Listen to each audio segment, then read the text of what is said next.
आप सभी को प्रणाम। जय श्री राम। मैं हूं ललन ठाकुर बिरगंज नेपाल से। आज की इस वीडियो में हम लोग चर्चा करने वाले हैं न्यूमेरिकल प्रॉब्लम, ट्रायल बैलेंस का जो न्यूमेरिकल प्रॉब्लम है क्वेश्चन नंबर 5 का हम लोग सॉल्यूशन करेंगे,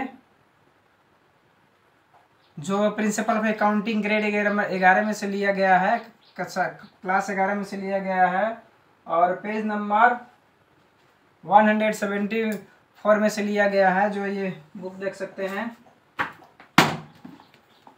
ये प्रिंसिपल ऑफ अकाउंटिंग ग्रेड 11 से है, इसी बुक में से लिया गया है। तो इसमें से सबसे पहले क्वेश्चन को हम पढ़ लेते हैं और उसको हम लोग जर्नल एंट्री बनाएंगे, लेजर पोस्टिंग करेंगे, उसके बाद में हम लोग ट्रायल बैलेंस बना लेंगे। 174 में से है, यहाँ 174 क्वेश्चन नंबर 5 है। इसमें कहा गया है computer the following transaction from Ramesh का जो ट्रांजैक्शन दिया गया है, कंप्यूटर का उनका कंपनी है, दुकान है, उसी का है। इसमें जनवरी 1 में है, Ramesh started business with cash 30,000 से रमेश व्यवसाय शुरू किए हैं। तो इसमें क्या होगा, cash account D to capital account होगा। उसके बाद में जनवरी 3 है, कैश परचेजेज है 1500 के, तो कैश परचेजेज है तो purchase account D to cash account हो जाएगा 1500। जनवरी 5 में है, कैश सेल्स है 1000 का, तो cash account D to sales account हो जाएगा। जनवरी 10 है, पेड वेजेज है तो wages account D to cash account हो जाएगा 800। जनवरी 20 में है, रिसीव्ड कमीशन है तो cash account D to commission account हो जाएगा 400। अब इसको हम लोग जर्नल एंट्री पास कर दिए। अब 1 नंबर में यहाँ कहा गया रिकॉर्ड में पहले जर्नल एंट्री बनाना है, बी नंबर में है नेसेसरी लेजर को बनाना है, उसके बाद सी नंबर में ट्रायल बैलेंस बनाना है। तो हम लोग जर्नल एंट्री पहले पास कर लेते हैं, लेजर पोस्टिंग कर लेते हैं और ट्रायल बैलेंस बना लेते हैं। तो इसी क्वेश्चन के हम लोग आज सॉल्यूशन करेंगे। तो चलिए देखते हैं आगे वीडियो। यहाँ क्वेश्चन नंबर 5 का सॉल्यूशन न्यूमेरिकल प्रॉब्लम है, जर्नल एंट्रीज हो गया। देखिए जनवरी 1 में cash account D to capital account हो गया 30,000। जनवरी 3 में है, purchase account D 1500 to cash account 1500 हो गया। जनवरी 5 में cash account D 1000 to sales account 1000 हो गया। जनवरी 10 में wages account D 800 to cash account 800 हो गया। जनवरी 20 में cash account D 400 to commission account 400 हो गया। ये जर्नल एंट्री हम लोग पास कर लिए। अब जर्नल एंट्री पास करने के बाद में लेजर पोस्टिंग करना पड़ता है। तो लेजर पोस्टिंग के लिए क्या करना है, जर्नल एंट्री को पहले देखना है, कैश अकाउंट को पहले बनाना है। तो कैश अकाउंट डी साइड में है तो डी साइड में डेट लिखेंगे, लेकिन इसका अपोजिट कैपिटल है, कैश का अपोजिट कैपिटल है। तो अब आइए लेजर पोस्टिंग में। तो लेजर पोस्टिंग क्या फॉर्मेट होता है, यहाँ पहले देखिए कैश अकाउंट लिख दिए, डेट होगा, पार्टिकुलर से होगा, जेएफ होगा, अमाउंट होगा, डेट होगा, पार्टिकुलर से होगा, जेएफ होगा, अमाउंट होगा, सीआर साइड होगा, डीआर साइड होगा। तो इसमें जनवरी 1 में लिखेंगे to capital account 30,000 DR side में लिख दिए। अब आइए जनरल एंट्री में, कैश अकाउंट सीआर साइड में है तो डीआर सीआर साइड में डेट लिखेंगे, लेकिन कैश के अपोजिट यहाँ है परचेज। तो जनवरी 3 लिखेंगे, जनवरी 3 अब बाई परचेज अकाउंट लिखेंगे 1500 सीआर साइड में लिख देंगे। और फिर जनरल एंट्री में आइए, कैश अकाउंट डीआर साइड में है, यहाँ जनवरी 5 में कैश अकाउंट डीआर साइड में है तो डीआर साइड में डेट लिखेंगे, लेकिन कैश का अपोजिट सेल्स है तो जनवरी 5 में लिखेंगे। यहाँ जनवरी 5 में लिखेंगे, टू सेल्स अकाउंट लिखेंगे, 1000 रुपये हम लोग लिख दिए। ठीक है। अब देखिए जनवरी 10 में है, क्या सीआर साइड में है तो सीआर साइड में डेट लिखेंगे, लेकिन कैश का अपोजिट वेजेज लिखेंगे तो जनवरी 10 में लिखेंगे। यहाँ ये सीआर साइड जनवरी 10 लिखेंगे, बाई वेजेज अकाउंट लिखेंगे, 800 रुपया सीआर साइड में दिखा देंगे। अब फिर जर्नल एंट्री में आना है, जनवरी 20 में कैश डीआर साइड में है तो डीआर साइड में डेट लिखेंगे, लेकिन कैश के अपोजिट कमीशन लिखेंगे तो जनवरी 20 लिखेंगे। यहाँ देखिए जनवरी 20 लिख दिए, टू कमीशन अकाउंट लिख दिए और 400 रुपये हम डेबिट साइड में लिख दिए। अब जर्नल एंट्री में आइए, अब कोई भी,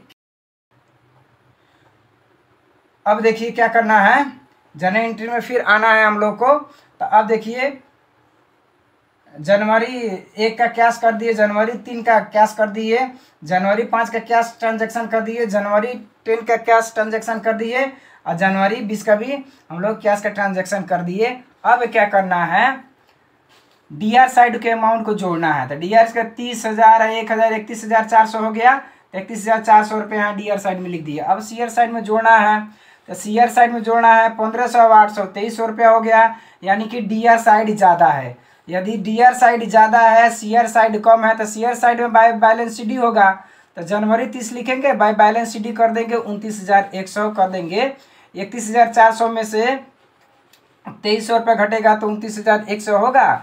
अब यही सीडी आप फरवरी 1 में टू बैलेंस बीडी करके 29,100 आंसर हम लिख दिए। अब आइए जनरल एंट्री में, फिर कैपिटल अकाउंट है, यहाँ कैपिटल अकाउंट बनाना होगा। तो कैपिटल अकाउंट सीआर साइड में है, तो सीआर साइड में डेट लिखेंगे, लेकिन इसका अपोजिट लिखेंगे कैश। अब कैपिटल अकाउंट का पहले फॉर्मेट देख लेते हैं। कैपिटल अकाउंट है, फॉर्मेट डेट वही होगा, particulars JF amount date, particulars JF amount CR side और डीआर साइड। तो जनवरी 1 लिखना है, बाई कैश अकाउंट लिखना है 30,000। अब कोई कैपिटल नहीं है तो सीआर साइड में 30,000 लिख देंगे, फिर डीआर साइड में 30,000 लिखेंगे, और जनवरी 30 में टू बैलेंस सीडी करके 30,000 रुपये लिख देंगे। यही सीडी उठ के आएगा फरवरी 1 में बाई बैलेंस बीडी 30,000, यहाँ सीआर साइड में ये आंसर हो गया। अब आइए, यहाँ कैश का भी एंट्री हो गया, कैपिटल की भी हो गया। अब जनवरी 3 में है, परचेज में है, परचेज अकाउंट का होगा। तो परचेज अकाउंट डीआर साइड में है, तो डीआर साइड में डेट लिखेंगे, लेकिन इसका अपोजिट कैश लिखेंगे।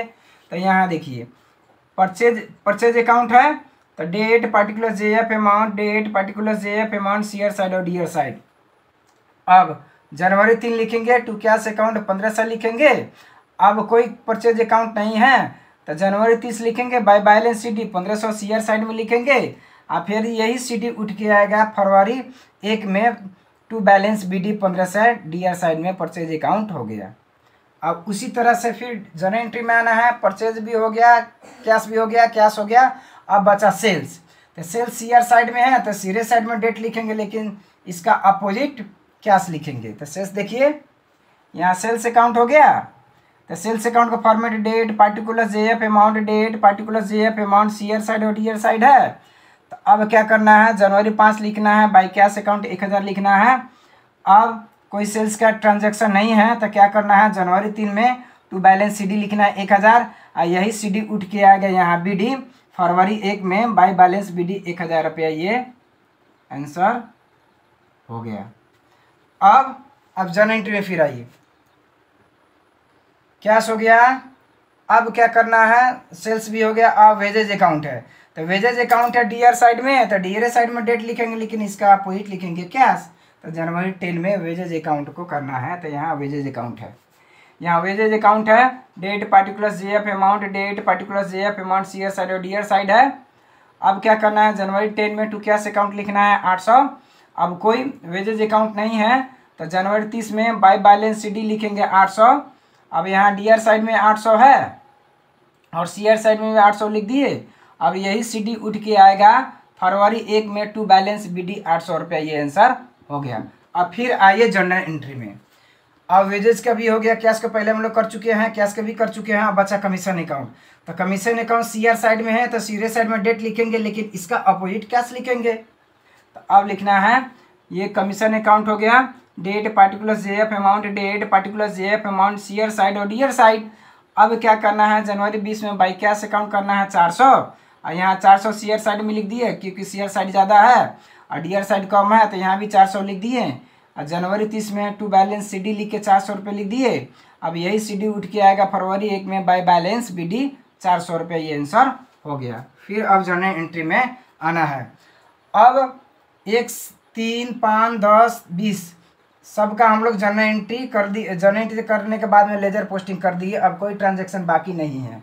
अब क्या करना है हम लोगों को, अब बनाना है trial balance. Trial balance as on 31 जनवरी को हम लोग को बनाना है। तो ट्रायल बैलेंस का फॉर्मेट होता है date serial number, account heads LF, debit RS और क्रेडिट RS होता है। अब इसके लिए क्या होता है, अकाउंट साइड्स में अब बनाना है। यहाँ कैश अकाउंट है, यहाँ जर्नल एंट्री लेजर पोस्टिंग में आना है। कैश अकाउंट का BD देखिए कहाँ, BD को देखना है। टू बैलेंस BD 29,100 है, कैश अकाउंट डीआर साइड में है BD, तब ट्रायल बैलेंस के डीआर साइड में ही कैश अकाउंट जाएगा। तो यहाँ हम सीरियल नंबर 1 में लिख दिए कैश अकाउंट 29,100 लिख दिए, ट्रायल बैलेंस के डीआर साइड में, सीआर साइड में कुछ नहीं होगा, डीआर साइड में लिख दिए। तो अब कैपिटल अकाउंट में देखना है, कैपिटल अकाउंट के by balance BD CR side में 30,000 है, तो ट्रायल बैलेंस के CR साइड में हम लोग लिखेंगे कैपिटल अकाउंट को। यहाँ आइए 2 नंबर में लिख दिए कैपिटल अकाउंट CR साइड में, ट्रायल बैलेंस का CR साइड में 30,000 रुपये हम लिख दिए। अब आइए 3 नंबर में है परचेज अकाउंट। परचेज अकाउंट के बैलेंस BD का है, to balance BD DR side में है, तब परचेज अकाउंट का ट्रायल बैलेंस के DR साइड में हम लोग लिखेंगे। तो यहाँ 3 नंबर में है परचेज अकाउंट लिख दिए, ट्रायल बैलेंस के DR साइड में 1500 रुपये हम लोग लिख दिए। उसी तरीका से है सेल्स अकाउंट में, देखिए BD CR साइड में है 1000 रुपया, तो सेल्स अकाउंट ट्रायल बैलेंस में लिखेंगे, अमाउंट लिखेंगे CR साइड में 1000। तो यहाँ 4 नंबर में सेल्स अकाउंट लिख दिए और CR साइड में ट्रायल बैलेंस के 1000 रुपये लिख दिए। अब आइए वेजेज अकाउंट के BD है DR साइड में है 1000, तो वेजेज अकाउंट लिखेंगे और ट्रायल बैलेंस के DR साइड में 800 रुपया लिखेंगे। तो वेजेज अकाउंट लिख दिए 800 DR साइड का ट्रायल बैलेंस में। अब आइए कमीशन अकाउंट को देखिए। कमीशन अकाउंट है, इसका बैलेंस BD है CR साइड में है, तो कमीशन अकाउंट को ट्रायल बैलेंस के CR साइड में हम लोग लिखेंगे। अब 6 नंबर में कमीशन अकाउंट लिख दिए, ट्रायल बैलेंस का CR साइड में 400 रुपया लिख दिए। अब क्या करना है हम लोगों को, अब ये जो ट्रायल बैलेंस है, ट्रायल बैलेंस के CR साइड को जोड़ना है और DR साइड को जोड़ना है। तो ट्रायल बैलेंस के CR साइड में जोड़ेंगे 30,000, 31,400, 31,400 हो गया, 29,100, 1,500, 800 जोड़ेंगे, तो ये 31,400 हो गया। यानी कि ट्रायल बैलेंस के CR साइड और ट्रायल बैलेंस के DR साइड दोनों साइड बराबर है। इसका अर्थ होता है जो हम लोग जर्नल एंट्री पास किए हैं और जो लेजर पोस्टिंग किए हैं वो दोनों सही है और एक्यूरेट है। तो ट्रायल बैलेंस के DR साइड और CR साइड दोनों बराबर है, यानी कि हम लोग का हिसाब एकदम ठीक है। तो इस वीडियो में इतना ही, फिर मिलेंगे दूसरे वीडियो में। तब तक के लिए पढ़ते रहिए, खुश रहिए। अगर वीडियो अच्छा लगे तो आप लाइक कर सकते हैं, शेयर कर सकते हैं, सब्सक्राइब कर सकते हैं और बेल आइकन दबाना ना भूलें, ताकि कोई भी वीडियो अपलोड हो तो सबसे पहले आपके पास पहुंचे। वीडियो देखने के लिए आप सभी को बहुत बहुत धन्यवाद। तब तक के लिए जय नेपाल।